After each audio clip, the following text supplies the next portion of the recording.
I need to know from you, the Stoneman. Penn State, Joe Paterno fired, sex scandal. What do you make of this? Well, I think it was all about power with Joe Paterno. He ran the football program. He ran the state. He ran state college of the area. And I think it was definitely a cover-up. Not sure if he had no that it was real serious. I'm just surprised. It just makes you wonder, was he that naive to just go to his superiors and not the authorities? What do you think of that? Well, I think there's protocol and everything, and anybody can make a claim. So you would go to the proper authority within your company or your school or whatever, and go through the correct channels there. Then if you felt that they did nothing, then it's time to bring in the police because you realize a crime has been committed. But I don't believe for a minute that it was his duty to go straight to the police with unfounded charges. Well, you know something, I kind of agree with you, and I'm going to go a step further. Okay, if you read this Mike McQuarrie's grand testimony, now I'm just thinking, he said that he did see Sandusky and a boy in the shower, and he also said that there was something, a sad act that was going on to the boy. Now I'm thinking of a couple things here.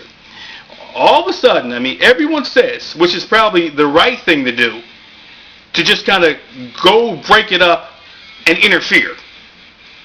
Yeah, but wait a minute. Oh, let me make my point. Let me make my point. I feel so clean, but so humiliated. What was that? I said, why did the guy break it up when he heard the boy yell, I feel so clean, but so humiliated? I lost you there. All right, forget it. I guess I'm not getting it. But anyway, the point is this. So everyone says, oh, okay, yeah, he should have broke things up. Now, let's face the facts here. You know how aggressive police can be. Now, let's say this boy, it shows you, has a unusual and strange and tight relationship with Sandusky because he should have reported him a long time ago. This guy interferes. Next thing you know, there's a fight pursuing. All of a sudden, the aggressive cops are there investigating, and guess what? Sandusky and the little boy kind of conspire and say, hey, you know something? It was this guy's fault. He came in, blah, blah, blah. See what I'm saying? I don't think people have thought about that. All they're thinking about is, you need to break it up. What you're saying is the tribe story. Here's the deal. You see something, you report it. If it's ridiculous, all you have to do is step in and say, what's going on here? And then, hey, son, are you okay? Do you need to leave? Let's get out of here. You leave, and you stay still because somebody's going to talk to you soon. That's all you have to do. Oh, wait a second. So what's to say Sandusky, he knows he's caught, and he knows there's going to be trouble. What's wrong, or what's to say that Sandusky is not going to start a fight, and next thing you know, there's a confrontation? And as I mentioned before, the boy is in the corner of Sandusky. Now, what this guy should have actually done was, he should have probably walked away, made the call to the police, then come back, break it up.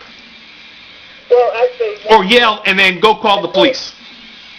I say, once again, he had no duty to call the police. All he had to do, if you had sexual harassment in your company, do you think these people are calling the police every 5 minutes? No. I'm talking about the individual who saw this happen in the shower, not Joe Paterno. I'm saying him too. The guy who saw the shower, he goes to the right authority and says, "Hey, I saw this in the shower. I think it's improper. It's against the company policy. It's against the college rules.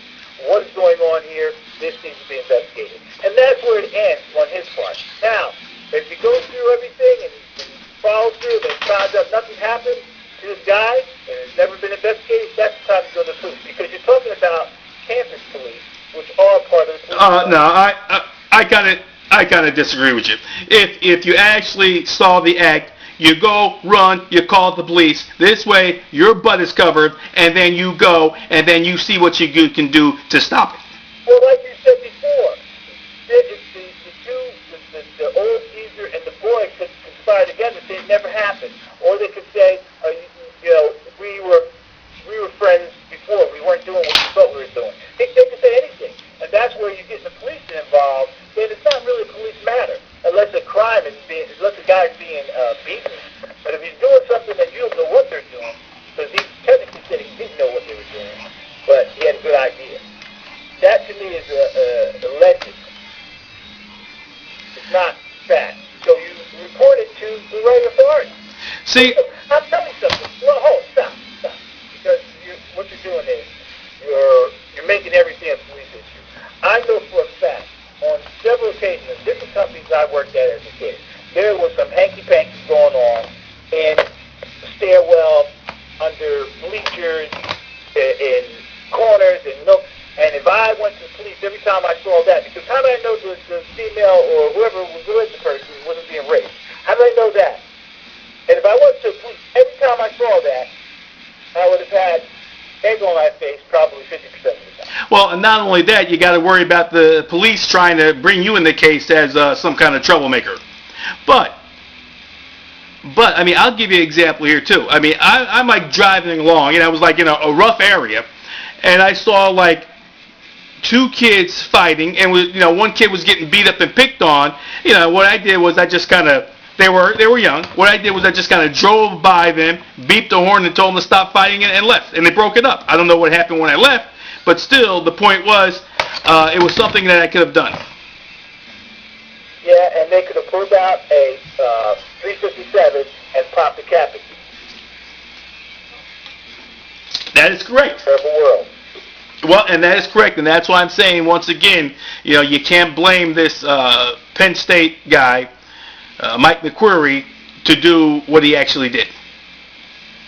Now, my whole point for this question in its real beginning was, do you think Joe Paterno got a raw deal? No, he didn't get. He didn't get a raw deal. So you think it was okay to fire him just because he didn't report it to the police instead of the campus police? Right. That's something you follow through, because remember, it wasn't the first time he heard of anything like that. I say there's no loyalty. I don't think Joe Paterno had anything to do with that. And cover up maybe, but I doubt it.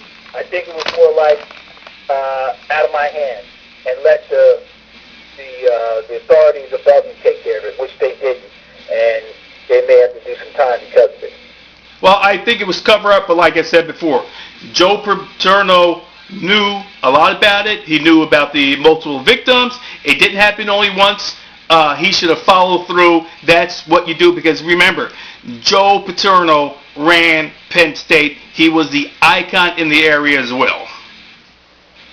I'd still say the buck does not stop at Joe. He's got a raw